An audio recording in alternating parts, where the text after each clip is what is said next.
예수님은 말씀하신 대로 죽은 자 가운데서 부활하셨습니다. 예수님의 부활은 기독교 역사에서 핵심적인 사건입니다. 부활이 없었다면 오늘날의 교회는 존재할 수 없는 것이에요.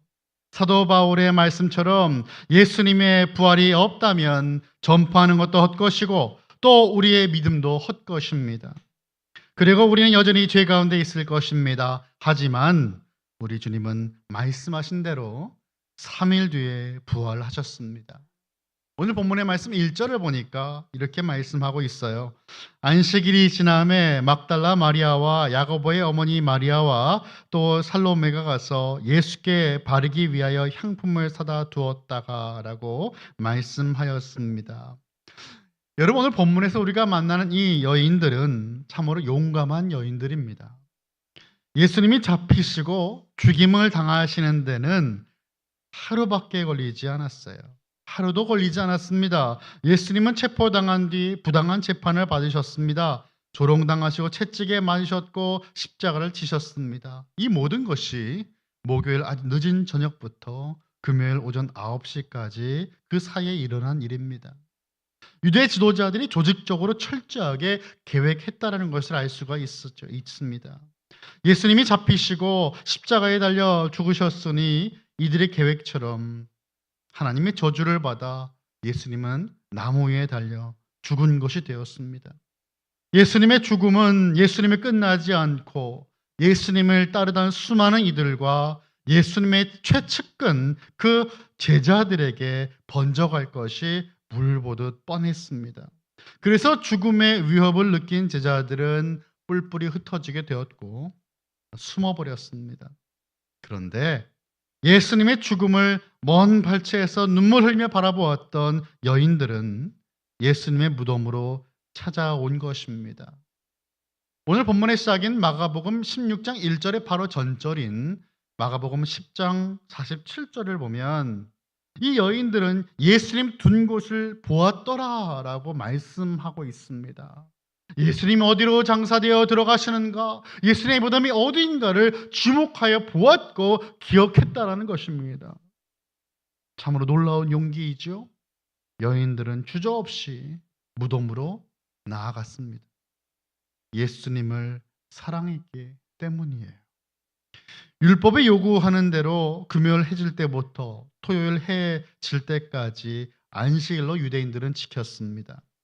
안식일 규정으로 예수님의 시신에 향품을 바르는 일을 하지 못했습니다. 그리고 그 하지 못했던 일을 마치려고 여인들은 안식 후 첫날 주일 아침이죠. 매우 이른 아침에 무덤으로 향하였습니다.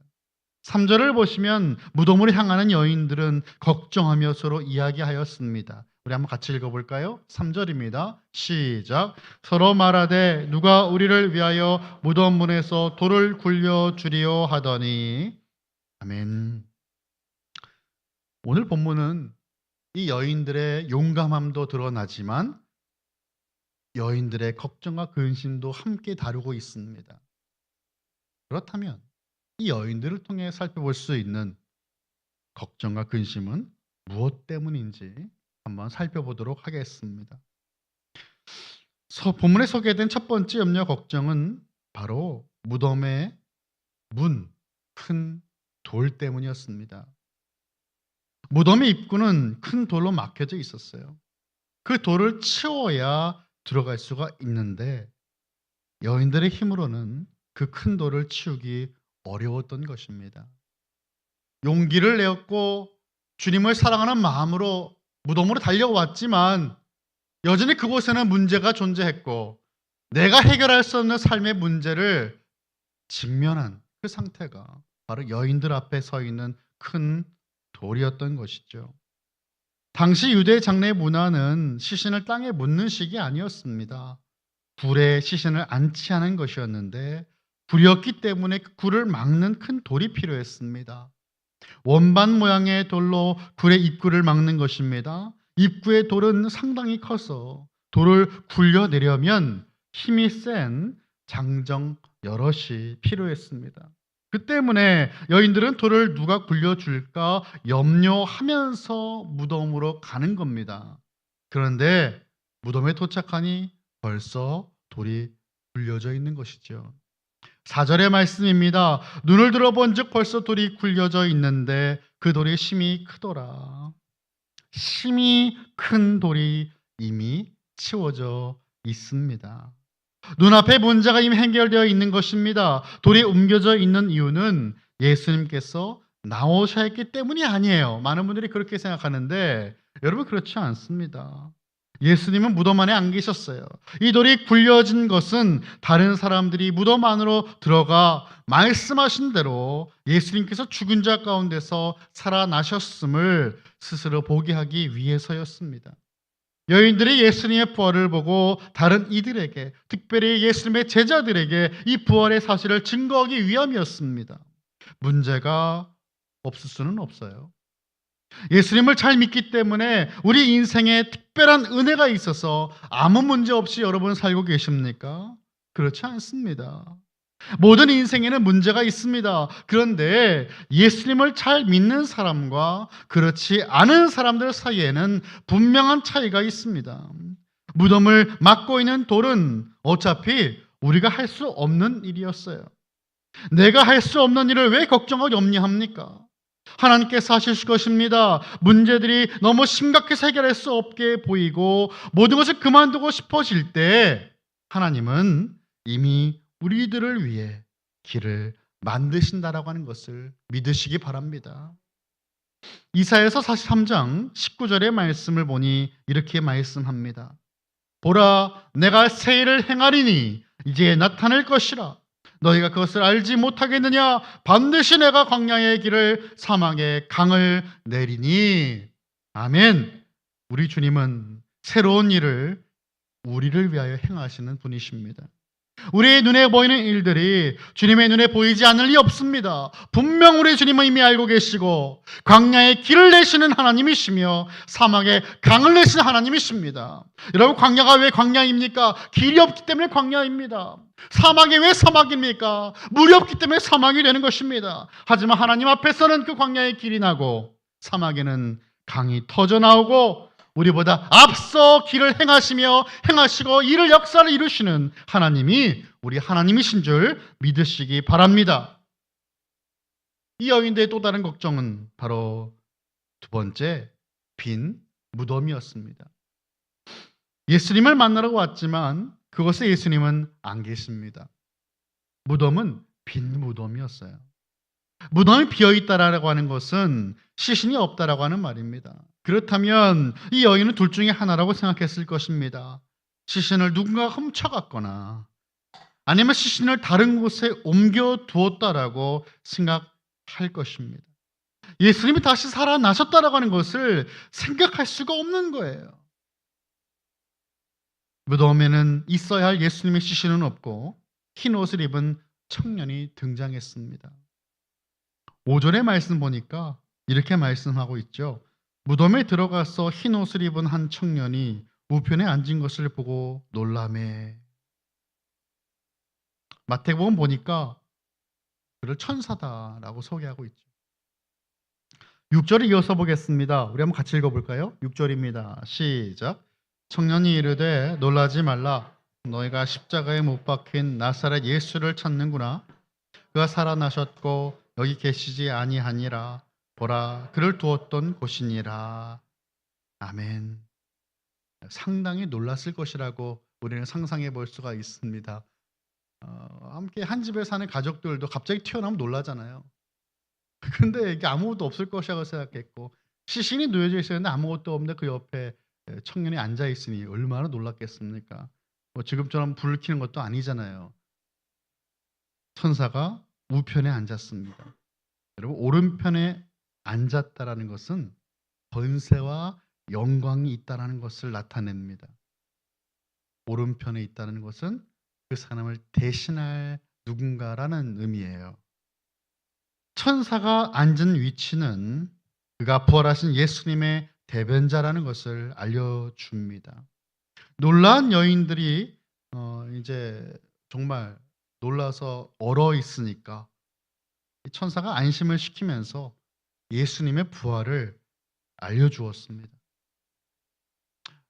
여러분, 이 세상에는 몇 명의 존경받는 성인들이 있다고 하죠. 뭐 3대의 성인, 4대의 성인. 아마 검색해 보면 다 나올 겁니다. 그런데 그 존경받는 성인들의 유골 혹은 무덤 이런 것은 그를 따르는 이들에게 큰 보물이 될 겁니다. 역사적인 중요한 장소가 될 것이고 중요한 보물이 될 겁니다.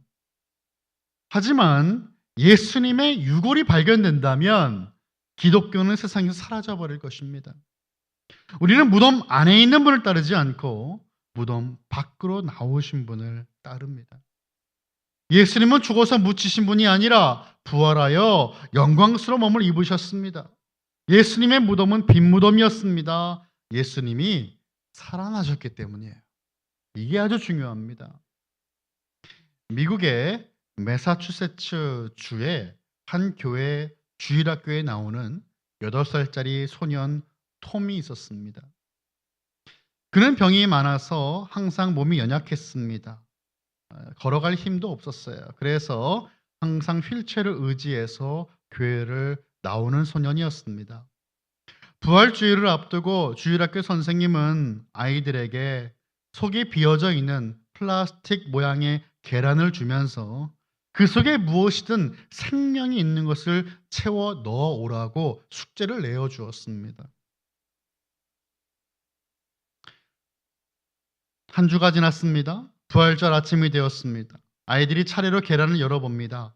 어떤 아이들은 꽃을 담아 온 아이들이 있었고, 어떤 아이들은 나뭇잎으로 채워 갖고 온 아이들도 있었고, 어떤 아이들은 곤충을 담아서 가지고 온 아이들도 있었습니다.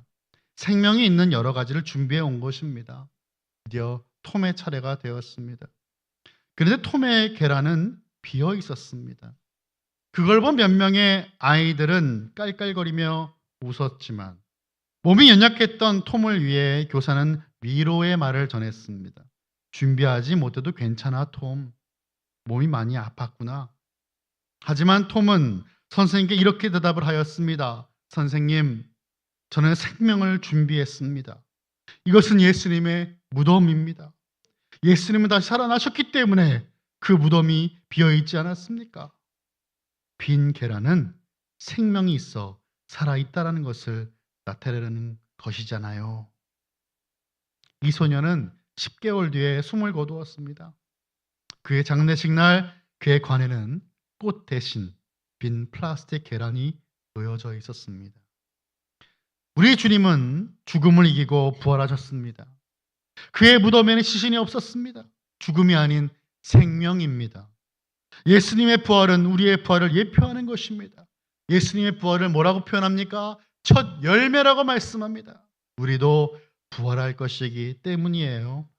부활절을 맞이하여 부활의 소망을 품고 살아가는 저와 여러분, 우리 모든 칼빈의 성도 다 되시기를 예수님의 이름으로 간절히 축원합니다. 세 번째 염려와 걱정은 말씀을 믿지 못함으로 나타났습니다. 무덤 안의 천사는 예수님이 살아나셨고 말씀하신 것처럼 갈릴리로 가신다라고 이야기해 주었습니다. 그리고 이 사실을 베드로를 비롯한 예수님의 제자들에게 알리라라고 하는 사명을 여인들에게 주었어요. 7절의 말씀 한번 같이 읽어보겠습니다. 시작. 가서 그의 제자들과 베드로에게 이르기를 예수께서 너희보다 먼저 갈릴리로 가시나니 전에 너에게 말씀하신 대로 너희가 거기서 배우리라 하라 하는지라. 아멘. 예수님은 당신의 부활에 대해 이미 말씀하셨습니다. 공간복음에는 모두 기록된 말씀인데 오늘 우리가 마가복음을 나누기 때문에 마가복음을 중심으로 살펴보겠습니다. 우선 마가복음 8장 31절을 보니까 가이사랴 빌립보에서 처음으로 죽음과 부활을 말씀하셨어요. 인자가 많은 고난을 받고 장로들과 대제사장들과 서기관들에게 버림받아 죽임을 당하고 사흘 만에 살아나야 할 것을 비로소 그들에게 가르치시되 라고 말씀합니다. 또한 마가복음 9장 9절을 보니까 이렇게 말씀하십니다. 그들이 산에서 내려올 때에 예수께서 경고하시되 인자가 죽은 자 가운데서 살아날 때까지는 본 것을 아무에게도 이르지 말라 하시니. 변화산에서도 예수님은 죽음과 부활을 말씀하신 것이죠. 또한 예수님은 예루살렘을 올라가시는 그 길에도 말씀하셨습니다. 마가복음 10장 32절에서 34절의 말씀입니다. 예루살렘으로 올라가는 길에 예수께서 그들 앞에 서서 가시는데 그들이 놀라고 따르는 자들은 두려워하더라. 이에 다시 12 제자를 데리시고 자기가 당할 일을 말씀하여 이르시되 보라 우리가 예루살렘에 올라가노니 인자가 대제사장들과 서기관들에게 넘겨짐에 그들이 죽이기로 결의하고 이방인들에게 넘겨주겠고 그들은 능욕하며 침뱉으며 채찍질하고 죽일 것이나 그는 3일 만에 살아나리라 하시니라. 아멘. 여러분, 예수님은 3번이나 말씀하셨습니다. 하지만 제자들은 계속 그 말씀을 깨닫지 못합니다. 가이사랴 빌립보에서 처음으로 이 말씀하실 때 베드로가 예수님께 혼인하셨어요. 예수님이 베드로에게 혼인하셨어요. 여러분 이해가 되십니까? 마가복음 8장 32절의 말씀 보니까 드러내놓고 이 말씀을 하시니 베드로가 예수를 붙들고 항변하매라고 말씀합니다. 새 번역 보면요 이렇게 번역했어요. 이 베드로가 예수를 바짝 잡아당기고 그에게 항의하였다라고 번역을 하고 있습니다. 항변, 항의, 조금 약한 번역인데요. 영어 성경 ESV 성경 보면 리뷰크라고 하는 단어를 씁니다. 이 말은 몹시 비난하다, 질책하다라고 하는 의미가 있습니다. 예수님 그렇게 말씀하시면 안 됩니다. 내가 방금 전에 예수님이 누구라고 말씀드렸잖아요. 그리스도시고 살아계신 하나님의 아들이라고 말씀드렸는데 하나님의 아들이 그렇게 죽으면 어떡합니까? 베드로가 아마도 강하게 예수님을 질책한 것 같습니다. 그래서 예수님은 33절에서 베드로를 꾸짖으셨어요. 이렇게 말씀하십니다. 예수께서 돌이키사 제자들을 보시며 베드로를 꾸짖어 이르시되 사탄아 내 뒤로 물러가라. 내가 하나님의 일을 생각하지 아니하고 도리어 사람의 일을 생각하는도다 하시고 하나님의 일을 생각하지 못하는 베드로를 예수님은 오히려 꾸짖으셨습니다. 제자들은 예수님의 죽음과 부활에 대한 말씀을 전혀 깨닫지 못하고 있습니다. 감정뿐인 신앙으로는 예수님이 부활하신 사건의 참 의미를 절대로 깨달을 수가 없습니다. 말씀을 믿을 때, 말씀이 있을 때 참된 부활 신앙이 생겨나게 되는 것입니다. 오늘의 본문 7절의 말씀을 다시 한번 읽어보기 원합니다. 한번 우리 같이 읽어보겠습니다. 시작. 가서 그의 제자들과 베드로에게 이르기를 예수께서 너희보다 먼저 갈릴리로 가시나니 전에 너희에게 말씀하신 대로 너희가 가서 배우리라 하라 하는지라. 아멘. 여러분 천사가 뭐라고 말을 하냐면 말씀하신 대로라고 했어요. 말씀하신 대로입니다. 이 말씀 우리에게 큰 깨달음을 줍니다. 말씀 속에서 우리는 예수님을 만날 수 있다라고 하는 것입니다. 우리는 이 부활을 직접 목격하지 않았습니다. 예수님의 부활하심을 과학적으로 검증할 수도 없습니다. 하지만 우리에게는 하나님의 말씀이 있습니다. 하나님의 말씀은 우리가 눈으로는 보지 못하는 부활하시는 예수님을 만나게 하는 것입니다. 말씀 속에서 부활하신 예수님을, 능력의 주님을 만나야 되겠습니다. 이것이 말씀을 살아내는 부활 신앙입니다. 부활하신 예수님을 가장 먼저 만난 사람은 막달라 마리아였습니다. 마리아는 예수님의 죽음으로 인해 슬피 울고 있는 사람들에게 예수님의 부활을 알렸습니다. 하지만 그들은 예수님의 부활을 믿지 않았습니다. 부활하신 예수님을 만난 두 사람이 등장하는데 남은 제자들에게 전달하였지만 이 제자들도 그 두 사람 말을 믿지 않았습니다. 가룟 유다를 뺀 11제자들이 음식을 먹을 때에 예수님은 그들에게 나타나셨어요. 그리고 예수님은 그들을 꾸짖으십니다. 이유가 무엇입니까? 믿음 없는 것과 마음이 완악한 것을 꾸짖으셨습니다. 예수님이 살아나신 것을 본 사람들의 말을 믿지 못했다라는 것입니다. 예수님은 제자들에게 이어서 사명을 주십니다. 15절 함께 봅니다. 시작.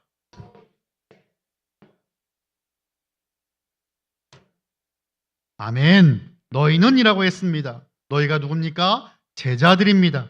다른 이들에게 주 사명이 아니라 제자들, 성도들, 예수님을 나의 구원자여 주님으로 고백하는 성도들에게 예수님의 제자들에게 주신 사명이라고 성경은 분명히 우리에게 말씀하는 것입니다. 온 천하에 다니며 만민에게 복음을 전파라 말씀하셨어요. 16절을 이어서 보면 믿고 세례를 받는 사람은 구원을 얻을 것이요 믿지 않는 사람은 정죄를 받으리라 말씀하십니다. 복음을 믿고 세례를 받는 이들과 그렇지 않은 이들을 비교하며 전혀 다른 결과를 맞아야 될 것이다 라고 주님 말씀하시는 것입니다. 사랑하는 성도 여러분, 우리는 부활신앙으로 살아야 합니다. 그럼에도 불구하고 우리의 삶에는 우리를 염려케 하는 현실적인 문제들이 많이 있습니다. 예수님을 너무나 사랑하여 무덤에 갔지만 여전히 그곳에 갔더니 삶에 문제들이 있다라는 것이에요. 예수님을 사랑하는 마음으로는 부족했어요. 믿음이 필요했습니다. 큰 돌문과도 같은 내 힘으로 할 수 없는 수많은 문제가 있습니다. 무덤에는 시신이 있어야 한다라고 하는 나의 생각, 나의 주관, 강한 고집이 더 큰 염려와 근심을 낳게 되었습니다. 분명 나에게 말씀하셨음에도 불구하고 말씀을 믿지 못하여 오늘도 우리는 염려하며 근심합니다. 예수님은 분명 말씀을 우리에게 부활을 말씀하셨고 일깨워 주셨습니다. 성도는 예수님의 죽음과 부활, 이 복음의 내용을 굳게 믿고 흔들림 없이 부활 신앙으로 살아가야 되겠습니다. 예수님의 부활, 영생, 재림, 심판을 믿지 않으면 삶의 문제에 집착하게 되고 이 땅에 우리의 시선이 고정되어지니 두려움을 느낄 수밖에 없습니다. 부활 신앙을 붙잡고 새 힘을 얻으시기를 간절히 소원합니다. 우리의 주님은 죽음도 이기신 분입니다. 우리를 압도하는 현실의 문제를 해결해 주실 뿐 아니라 우리가 무덤이라고 생각했던 곳을 부활의 현장으로 바꿔주실 것이고 이제는 새로운 사명을 받게 되는 사명의 장소로 바꿔주실 것입니다. 또한 예수님이 주신 우리의 사명을 간절히 붙들기를 소원합니다. 우리는 부활하신 예수님 믿고 주님께서 우리에게 허락하신 지상 대명령의 복음 전파의 사명을 실천해야 되겠습니다. 제자로서 책임을 갖고 주님의 복음을 위해 달려갈 때에 큰 돌을 친히 움직이실 것이고 빈 무덤 가운데 생명을 발견하게 하실 것이며 말씀을 믿고 살아내게 하실 것입니다. 이 부활 신앙을 살아가는 저와 여러분, 우리 칼빈교회 모든 권속들 다 되시기를 예수 그리스도 이름, 부활하신 예수님의 이름으로 간절히 축원합니다.